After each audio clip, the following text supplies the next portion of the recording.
Hello, everybody. My name is Roy Nemer of Mundo Albiceleste.com. I'm joined by Osvaldo Godoy, who's at a very, very special location right now, also of Mundo Albiceleste.com. And welcome to a live Argentina discussion. We have a couple of topics to get to. As always, let us know down below where you're watching from. We always tend to get from all around the world. And first things first, Osvaldo, how are you? How is everything, my friend? Hey Roy, I'm doing well. Again, one more time at the Inter Miami Stadium. We were here last week, and today's gonna be a decisive match. No Messi, Messi's injured. We're gonna talk about that. But still, we root for Inter Miami. We root for Rodrigo De Paul. In this tournament, that it's very, very weird. The format is very, very competitive. So difficult to qualify to the next round. Inter Miami has the chance tonight. But even though they won the first match, they won the second one in penalties. If they don't win today, it might be even difficult for them to qualify.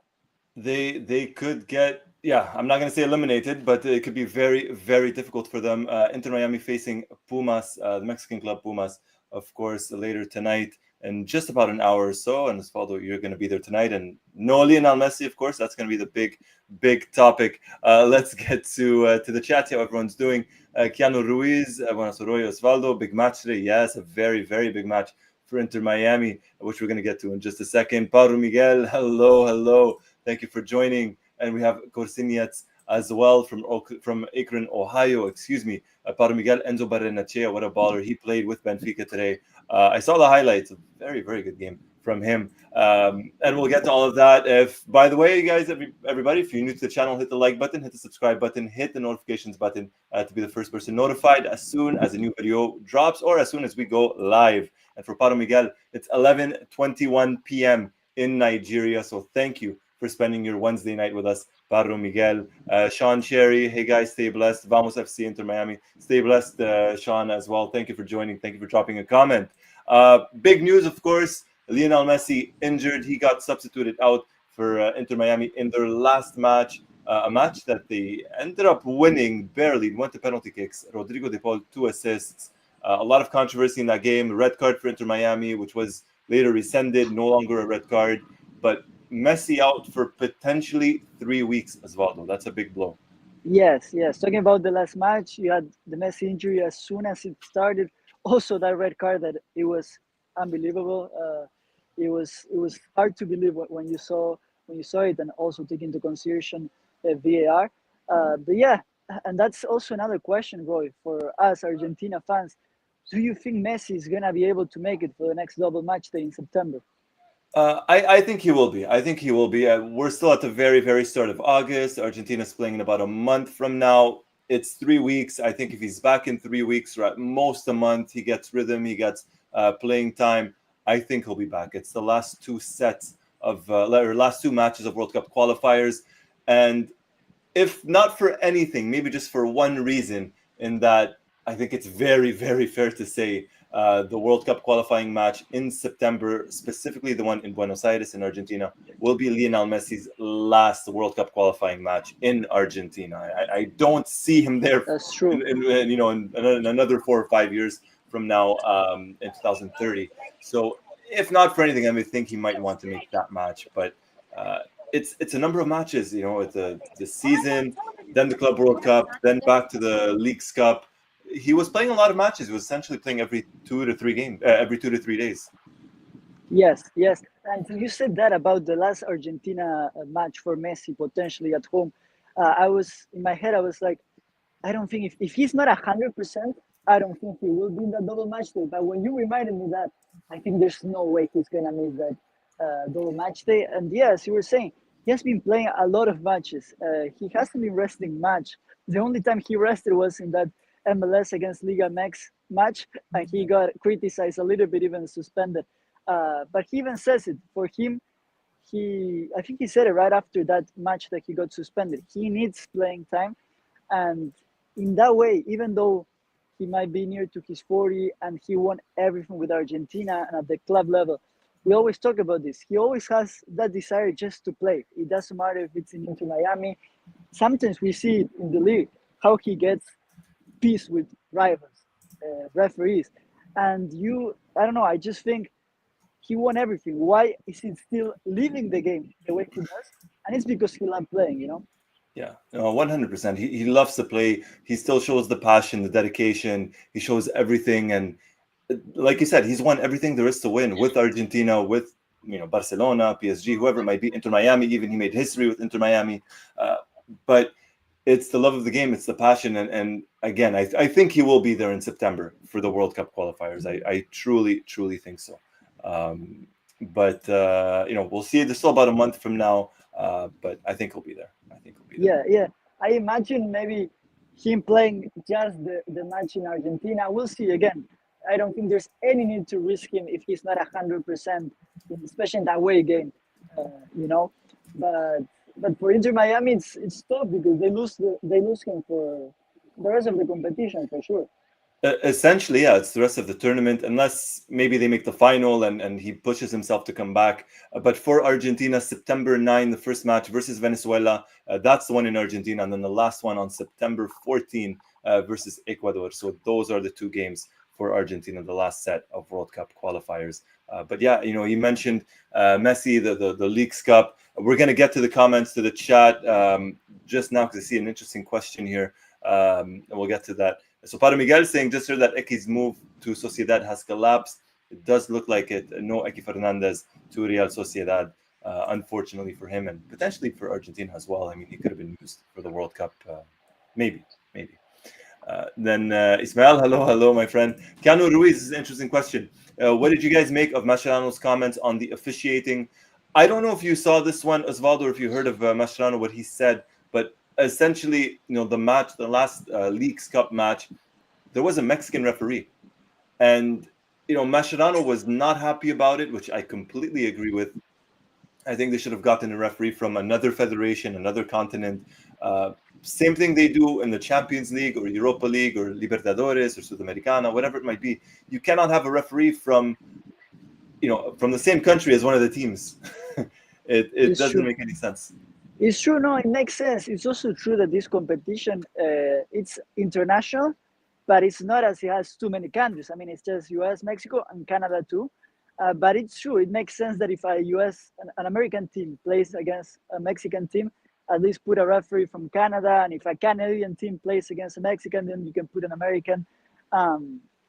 But yeah, I mean, more than the nationality of the referee, that I agree. If it's Mexican, it's weird because a club from his country is playing that game. I think in general the referee didn't do a good job at all, especially conditioning the game from early on with that penalty that wasn't a penalty.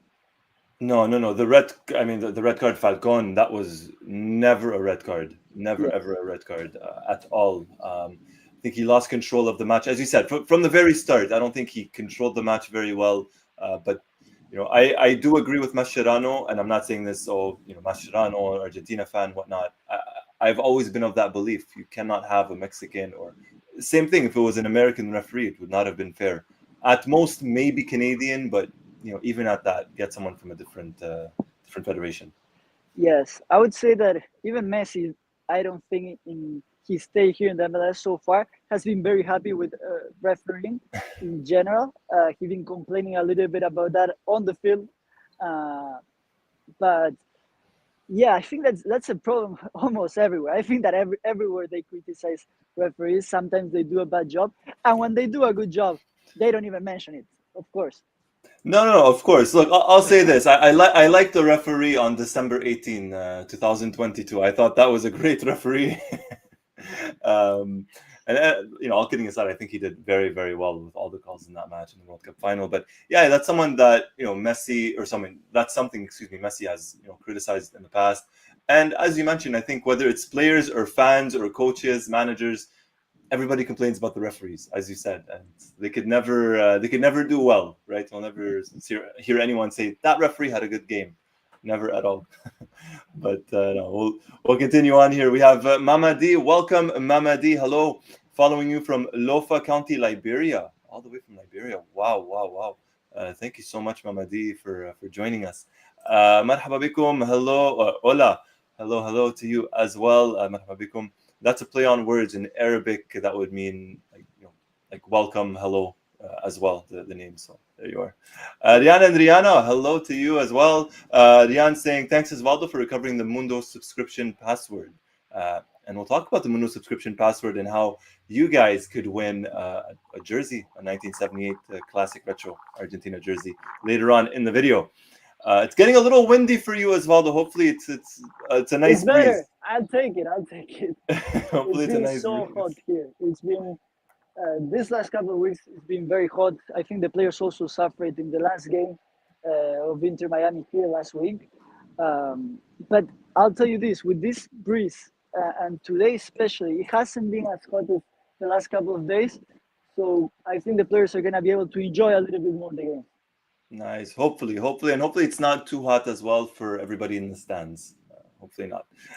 Kursiniats, can you guys tell why our guys with equal qualities cannot make it to even Europe with similar profiles to Brazil or France players make it to Arsenal, Man United? I think it's just a matter of marketing, essentially. Argentina certainly has the players. At the same time, you have someone like Franco Masantuono, who just signed with Real Madrid. But I understand what you mean. I just think it's purely marketing. The market in Brazil, for whatever reason, bigger names. I think it's just that. Not to say the marketing in Argentina isn't good, but it's certainly not at the same level as Brazil. I don't think so. It is true. I agree with that. I also think that in these countries, Brazil, maybe England, you have very good individual talents. But something that Argentina built in the last couple of years with Scaloni is, even though the players might not be the best of all, except for taking aside Messi, and in my opinion, Diego Martinez is goalkeeper. The truth is, when they play together, they do really, really well. And really, the sum of the parts and the sum of the players is better than them individualized. And that's something that it's difficult. It's very difficult. You saw it in national teams like England, not Brazil. They're struggling, even though they have good talent. It's difficult to get to a point where all of them can play well. And even Argentina before Scaloni, we were suffering a lot. Argentina was suffering, and at times Argentina had the best players in the world, the best forwards in the world: Messi, Aguero, Di Maria, Higuain. And that's obviously, we're just talking forwards and great midfielders, Aymar, Riquelme. This is going years back a little bit now, but the team, for whatever reason, it wasn't what Scaloni built now. And you mentioned England, you mentioned Brazil. Yeah, they have good players individually, but put them together, I don't believe they're as good as Argentina. I truly don't. Something, Roy, that maybe if you then can search it, maybe we can put it there in the screen. I was taking a look the other day at the Argentina-Brazil Copa America final in 2007. If you see the one we lose 3-0. Wagner Love. Roberto Ayala scored an own goal. But if you see those lineups, see the team that Argentina had, amazing, incredible in terms of names. And Brazil, if I'm not mistaken, they took not even the best players. They took like a B team, and they still managed to beat us 3-0. It wasn't even a B team. I remember it was a C team. It was essentially a C team. I'll bring up the names, and I remember Wagner Love. I remember Ayala scoring an own goal. I think Dani Alves scored the third, and Julio Baptista, I believe, scored the second. I'll bring up the names now. But yeah, no, it wasn't. It wasn't the best Brazil team. It certainly wasn't by any stretch of the imagination. Let me share it on screen here. That was one of my first memories. I remember watching soccer. I remember being very, very young, probably like 4 or 5 years old, and taking a nap and then waking up at halftime, and my grandparents basically telling me not to watch the TV because I really wanted Argentina to win, and everyone thought Argentina had that Copa America. It was also a time, and you might know better, Roy. There was a time that Brazil just beat us with the jersey, and now that it's the other way around, it's incredible. 100%, 100%. Well, I'll bring up the names. I'll share the screen here. But essentially, Argentina had El Pato Abondanzieri, the goalkeeper, Zanetti, Ayala, Gabriel Milito, Gabriel Heinze, Cambiaso, Mascherano, Veron, Messi, Riquelme, Tevez. Wow. That was the starting 11. You had Pablo Aymar. That's a dream team, 100%. I mean, just a midfield of Riquelme, Veron, Mascherano, Cambiaso. That in and of itself is solid. And an attack of Messi, Tevez. Crespo got injured in the first match, I believe, versus was it the United States? But there was one where he scored a penalty. I can't remember. He got injured. The substitutes in this match, Aymar came in and Lucho Gonzalez came in. Whereas for Brazil, and this is Brazil in 2007, Doni, the goalkeeper, Maicon, and don't get me wrong, Maicon ended up being one of the best right backs of his generation, but in 2007, it wasn't the same Maicon. Alex, Juan, Gilberto, Minero, Josue, Elano, Julio Baptista, Robinho, and Wagner Love. That was Brazil's starting 11. And then Dani Alves, Fernando, and Diego coming on as substitutes. So it wasn't the same. It wasn't the same. But as you said, they beat us with the shirt. The mentality was different. And now Argentina has that mentality. Argentina has the players, the team, the belief, everything to win. Yes, Crazy, Lionel. yes. It was crazy. I was telling you, I was actually at the stadium in Argentina when we did them 4-1 the last time we played against them. And yeah, you from the very beginning you knew you were gonna win the match. Even when Argentina were 2-1, that feeling, it's something that I've talked with people 40, 50 years old, and they really appreciated this time of Argentina because they suffer all the other times. Oh, completely. We suffered through a lot. We suffered through a massive heartbreaks. But we're enjoying it now. All right. Let's continue on with the chat. I love this discussion. Mixed Memorabilia. Hello, Roy and Osvaldo. Finally, the timelines meet. So I can say hello. And are we thinking about the next World Cup in the squad? What Scaloni's thinking, De Paul moving to Miami and Atletico. We're going to get back to that in just a second. Ismael Enzo Barrenechea looks good with Benfica. And Corsinias, why do you keep getting hammered by Brazilians despite a lineup like that? That was how it was back then. There was no answer. It was many different things. Now, discussing the next World Cup, Rodrigo De Paul and whatnot. De Paul's played, 2 games with Inter Miami. I think he's done relatively well. He's had 2 assists. He scored his penalty in the last penalty shootout for Inter Miami. And there was a question just earlier now, the one that we just brought up in terms of, De Paul moving to Miami. Is Scaloni going to include him in the next World Cup?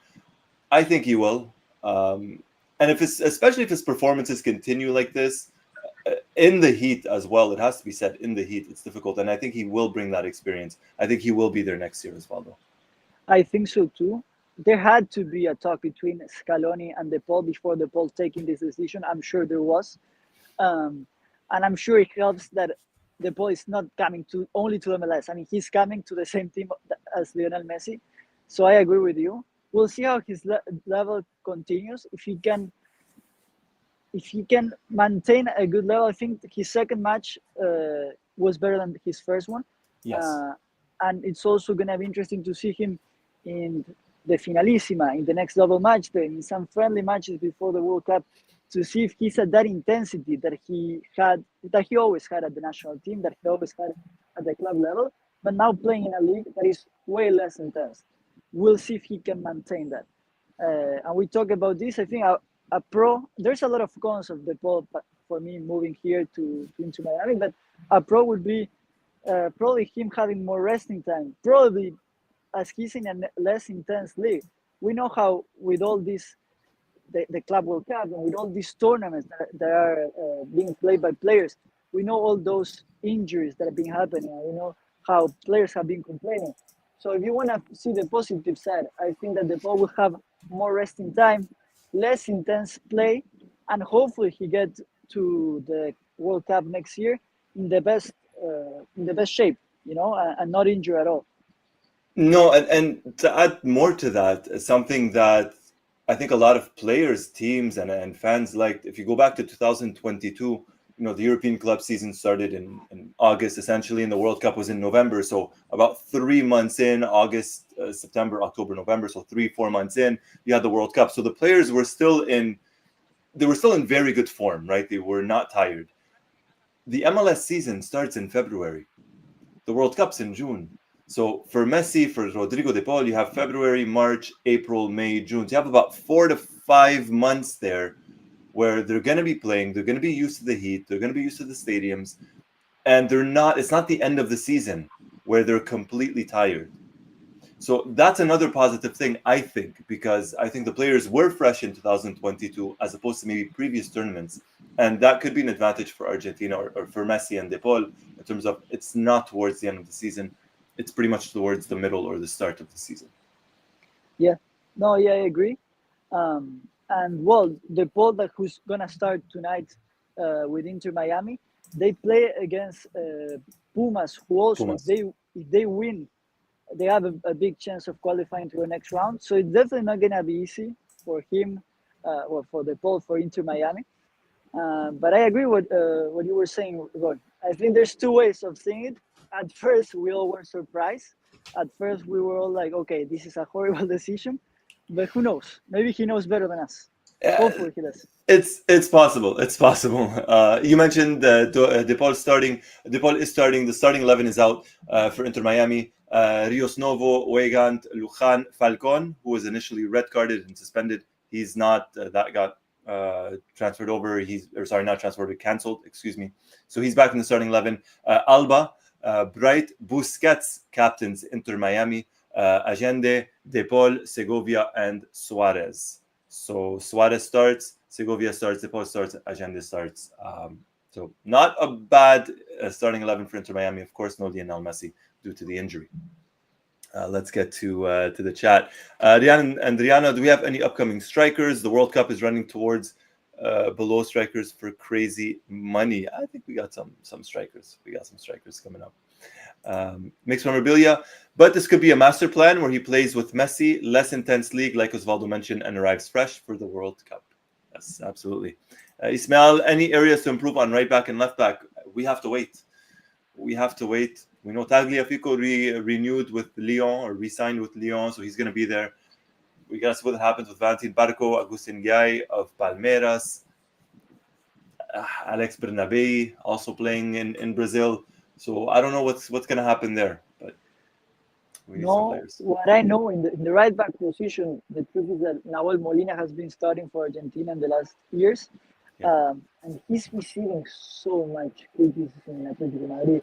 He's not playing well at all. He's not. I don't think he will be a starter in Simeone's team. Of course, he will come in and play a couple of matches, but I don't know if you saw it. I think his level at the club level, it's not good at all. It's dropped considerably. His form has dropped considerably. I don't know if it's just a matter of confidence from Simeone or what, but I don't believe it's just that. His form has just dipped, and with Montiel not always being in the Argentina team, Molina not necessarily starting for Atletico Madrid, Argentina needs a right back. They need a solution, and pretty fast. We have about a year to figure it out. I believe that Agustin Gay could be a good solution. He's young. He's been playing well with Palmeiras. He did a good Club World Cup with the Brazilian team. He could be a good solution. There's not many. There's always one Foyth there if he's not injured. But we already talked about this. Whenever he plays with Argentina, he doesn't do well. That's the truth. So definitely there we have a position that we need to find someone. Yeah, completely. Again, Corsinias just mentioned it as well. Foyth and Gay can be solutions. Maybe, look, it's a possibility. I believe Foyth was called up in the last matches in June, and he did play, if I'm not mistaken, in one of the games. I'm not too high or too sold on Foyth for many different reasons. You mentioned it. We spoke about it in the past. But Agustin Gay of Palmeiras is certainly a solution for me, or at least someone worth trying out, worth testing, in my opinion. Keanu Ruiz is saying, please no Juan Foyth. I take Molina on one leg before Foyth. I'm not going to say I completely disagree with that one. Keanu Ruiz, hopefully Suarez can come through tonight. He has been in poor form apart from the insane penalty in the shootout. His penalty, by the way, and I don't know how much you remember of this one, Osvaldo, and I don't know how much everybody here remembers.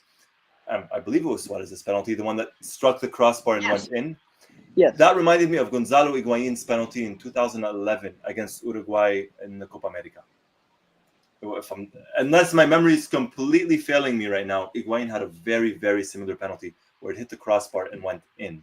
He didn't miss, it went in. Yeah, I remember it being a great goal that was in an upper corner. Yeah. It was a great execution by Luis Suarez the other day. Fantastic. He's always been good at penalty kicks, whether it's with Uruguay or anyone really. All right. Now moving on. We did a giveaway in the last video, or we had the winner announced for the giveaway, who won a retro 1986 Diego Maradona jersey, which I love. It's a beautiful jersey. Now you could also win a 1978 Argentina World Cup jersey. We have that. But before that, really quickly, the questions that were asked last week. So, how many goals did Mario Kempes score during the 1978 World Cup? How many goals did Mario Kempes score during the 1978 World Cup? Let us know down below. I'm not going to give the answer just yet, but let us know down below.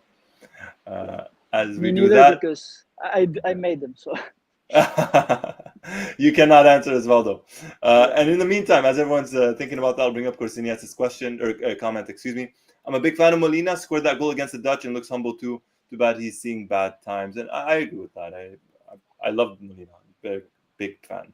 Rian and Rihanna saying 5. Saying Mario Kempes scored 5 goals during the 1978 World Cup. You might want to change that one. Pablo Na, welcome Pablo Na. Sub gents, how are you? Thank you for joining. So Pablo Na saying 7. So Rian and Rihanna saying 5. Pablo Na saying 7. I'll meet you guys. It's close. It's close. Do we give the answer, Osvaldo? Yeah, sure. Let's say it. I think it's 6, right? It's 6. We'll meet you in the middle. It's 6. So 6 goals were scored by Mario Kempes. Ismail got it. 6. There you are. Yes.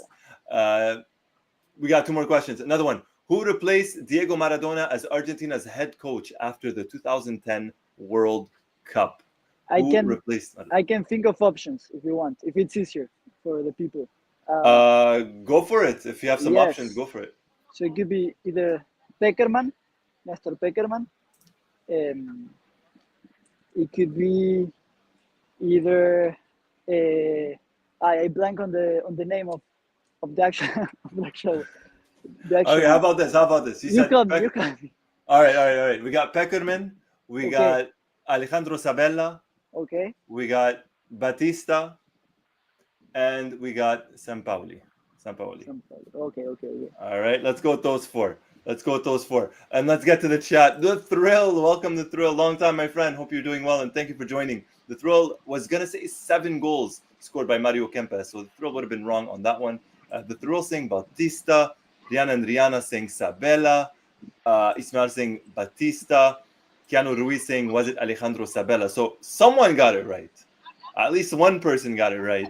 And the Thrill got it right. So it's Sergio Batista. Sergio Batista took over after the Copa America. First Checho Batista and then Alejandro Sabella. Yes, and then Alejandro Sabella. So it was Maradona. Then Batista took over up until the Copa America, and then afterwards Sabella took over. I think his first match was in India. Was it versus Nigeria, I believe, or no, Venezuela, I believe. Sabella. So the Thrill thing definitely wasn't Sabella. He came in around 2012, 2011 for him. Wasn't there an interim coach after Batista? I don't believe there was. I'll have to double check, but I'm 99% certain there was no interim coach before Sabella. But I could be very wrong on that. I believe it went Batista, and right after that was Sabella. Alejandro Sabella, may he rest in peace. All right. Next question, last question. What was the final score in Argentina's 1993 Copa America victory over Mexico? Argentina won the Copa America in 1993, then had to wait a very long time up until 2021 before winning it again. What was the score versus Mexico in the final? Was it 1-0, 2-1, 3-1, or 3-2? Which one was it? Cosinia saying Batista. The Thrill saying 2-1. Left Coast Lefty saying 2-1. Rihanna and Rihanna saying 3-2. I'll say this, at least one person kind of got it right. A very close match. I think Bati clutched it towards the end. It was Batisuta goal. Yes, Ismail saying 2-1. So congratulations to the Thrill, Left Coast Lefty, and Ismail for saying 2-1. That is the correct answer. Rihanna and Rihanna saying 3-2, not quite. 2-1 was the final scoreline, but Batigol, excuse me, I was going to say Batista. Batistuta, Gabriel Batistuta, the hero, as always, for Argentina. Love that man. Exactly. And if you guys want to win prizes, like, for example, we have the Julian Alvarez 2022 ball signed by him, by Julian Alvarez, Inter Miami jerseys. We have other prizes. Play our weekly trivia that it's on our site, mundoalbiceleste.com. You can subscribe, you can play for these trivia questions. You can also participate. Just by subscribing, you participate in each month. Retro Argentina jersey. We have to see which one we do next month. This time is the home kit of 1978 Argentina World Cup. Last time was 1986. Argentina Maradona. Also winning, but it was the away jersey. We'll see. Maybe we have to continue with this tradition and do the 2022 to finish the 3 World Cups that Argentina had. We'll see. That'd be nice. That's a nice idea there, Osvaldo. And absolutely. And offer available for a limited time. It's 1 month free trial. Cancel anytime. That one we have for a very limited time. You can do that as well. You can join. The Thrill got some personal things going on, but do plan to sub and help you guys out. Price point is very much fair, worth it for the giveaways alone. Thank you, The Thrill. It means a lot, my friend. Thank you so much for that. And I hope to see you soon. All right. Now, yes, so for the giveaways, we got a lot, as Osvaldo mentioned, as we were talking about. I'm going to leave a link down below on YouTube if you guys are watching us on repeat on how to subscribe. But everything is on mundoalbiceleste.com. You can subscribe and your chance to win some prizes, some cool prizes. Talking about some cool prizes, let's move on to some cool stuff. One last thing before we completely wrap things up here. Osvaldo, you made some news. Mundo Albiceleste made the news, or at least the Argentina news, official Argentina fan account. Official Argentina account. You spoke with Leandro Peterson of the AFA. Tell us a little bit about that. That was great. Yes, well, we interviewed him yesterday with Mundo Albiceleste. It was via Zoom, of course, because I'm here. He's back in Buenos Aires, and he's the commercial director of the AFA, Argentine Football Association. We were able to ask him a lot of things about a lot of topics. Make sure to check it on our website. And one thing that I know that everyone asks all the time, it's when Argentina is going to play a friendly match, either in India, Bangladesh, China, so many of the countries. And the truth is that he was telling us about the whole expansion that they've been doing in putting social media for Argentina, for the AFA, not only in Spanish as it used to be, but now they have one in India, they have one in Arabic, English. The idea is to continue growing that way. And the truth is that there's an idea of potentially doing a friendly match. He mentioned India, he mentioned Bangladesh, he mentioned Morocco as a country that they're asking a lot for them to go. They've already been doing stuff, but of course, the big thing would be for the whole national team to play a game there, for Messi to play a game there. And the truth is that their schedule right now is very tight. September is the double match day qualifiers. Then in March, it's potentially the Finalissima, if it's confirmed that Spain will qualify for the Euros and they will be able to play the Finalissima. And then they will play a couple of friendly matches, that's almost confirmed, in the US before the World Cup, of course, here in the US. So the truth is, based on what Leandro was telling us, he doesn't see it possible in the short term, but after the World Cup, there's a lot of chances. Wow, that would be massive. I know there's a big fan base. Obviously, we know there's a massive fan base in India and Bangladesh and in Morocco. You mentioned Morocco. It's worldwide, from Asia to Africa to North America to Europe, really everywhere. It's a great interview. Really, congratulations on that, Osvaldo. You nailed it, my friend. I'm gonna, after this, I'll put the link down below also on YouTube here, and it's also on mundoalbiceleste.com. It's there. You might want to check it out. And we got, I'll just bring this up as well. So, this was also featured. It was very featured prominently over here on the Argentina AFA English. So thank you to Mundo Albiceleste for the interview with Leandro about the AFA's global expansion. So There you are. And as you mentioned, it was also in Arabic and on the Indian social media page as well. So Mundo Albiceleste and Exactly. Osvaldo making news.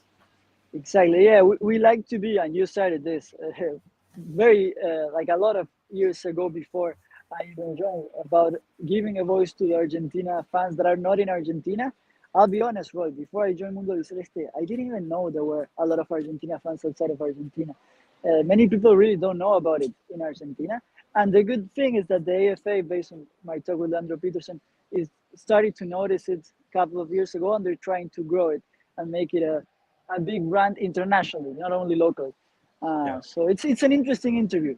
He's a really nice guy that told us a lot about what has been happening in the last years, not only in what it regards to football, to strictly to the sport, but also in terms of marketing and international brand outside Argentina. Yeah. No, they're doing a great job as well. I think we're doing an equally good, great job as well. So, well worth reading the interview. Really, very, very much. And as you mentioned, Osvaldo, Argentina fans are everywhere, absolutely everywhere. The thrill. Hopefully, what Osvaldo just said about potentially playing, in India. Well, hopefully that answered the question. David Gaff, hey, love from Western Sydney. Hello, David. Thank you for joining, my friend. Thank you so much for that. The thrill, that's awesome, fellas. Mundo deserves a lot more attention. Your dedication to Argentine soccer is bar none. Thank you, sir. Thank you, my friend, for that. Maybe one last thing before we completely wrap things up. Mixed memorabilia. Do you think the FIFA World Club Cup can make the Argentina leagues be stronger when competing for the next tournament? I think so. Hopefully, the prize money that River Plate had, that Boca got as well, they can invest it in the league and in somehow, some way, just help improve the league even more. Hopefully. All right. On that note, kickoff is just over 30 minutes from now. Osvaldo, any final thoughts before we completely wrap things up here? Again, it's gonna be a tough one, this one, because Yeah. Inter Miami uh, needs to win. If they win, they secure the qualification to the next round. But Pumas also needs to win. I'm seeing, as we were talking, a lot of Pumas fans entering the stadium. The bad thing for Inter Miami is they're in Miami. Every international match they play, they'll see a lot of fans from all over the world, and especially Mexico, that is so close, and so many people live here. So I think it's gonna be a great atmosphere. I imagine a stadium that it's gonna be full, especially because it's literally a match that you can be eliminated or qualify to the next round. Yeah, no, absolutely. I think it's going to be a very close match. I think it's going to be an entertaining match. Hopefully, the fans are 50-50, at least for Inter Miami. It's they don't get not too many Mexican fans, and Inter gets some home support. I'm going to predict this is going to be the match is going to be separated by one goal. I think Inter Miami wins it, but I think it's going to be very, very difficult. I don't know. For me, just to give it more epic, I think Inter Miami wins in penalty kicks, Oof, and they'll have to wait for other results. But I think even with Inter Miami winning in penalty kicks, if you see the standings, there's a good chance they'll pass. I think so. I think so, and hopefully so, and hopefully Messi comes back as well. All right. On that note, I want to say a big thank you to everybody for joining us, and of course, a big thank you to you, Osvaldo. As always, let us know down below your thoughts on the video, any topics, anything like that you would like for us to discuss next time around. Please let us know. And if you're watching us on repeat as well, let us know down below where you're watching from. And as always, hit the like button, hit the subscribe button, hit the notifications button to be the first person notified as soon as we go live. As always, my name is Roy Nemer of MundoAlbiceleste.com. I'm joined by Osvaldo Godoy, also of MundoAlbiceleste.com, who's at Chase Stadium for Inter Miami's Leagues Cup match against Pumas. He'll be there live. So, as always, a big thank you, everybody. Until next time, take care, everybody. Goodbye.